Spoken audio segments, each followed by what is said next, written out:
Praise the lord. సర్వాధికారియు నిరంతర స్తోత్రార్హుడు ప్రియ ప్రభువును రక్షకుడైన యేసయ్య నామంలో మీ అందరికీ నా ప్రత్యేకమైన వందనాలు. ఈరోజు వాక్య ధ్యానం కొరకు కీర్తనల గ్రంథం 1వ అధ్యాయం చదువుకుందాం.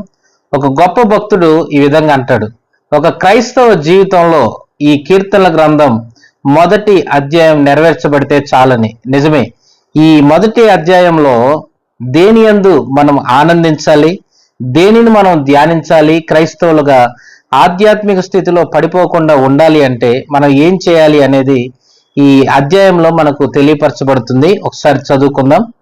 దుష్టుల ఆలోచన చొప్పున నడవక, పాపుల మార్గమున నిలవక, అపహాసకులు కూర్చుండు చోటన కూర్చుండక, యెహోవా ధర్మశాస్త్రమునందు ఆనందించుచు దివారాత్రము దానిని ధ్యానించువాడు ధన్యుడు. అతడు నీటి కాలువల యోరను నాటబడినదై ఆకు వాడక తన కాలమందు ఫలమిచ్చు చెట్టు వలె ఉండును. అతడు చేయునదంతయు సఫలమగును. దుష్టులు అలాగున ఉండక గాలికి చెదరగొట్టు పొట్టు వలె నుందురు.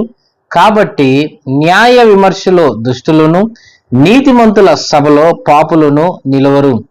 నీతిమంతుల మార్గము యెహోవాకు తెలియను, దుష్టుల మార్గము నాశనమునకు నడుపును. యేసయ్య ఈ వాక్యము మన జీవితంలో నెరవేర్చి స్థిరపరచునుగాక. ఆమేన్.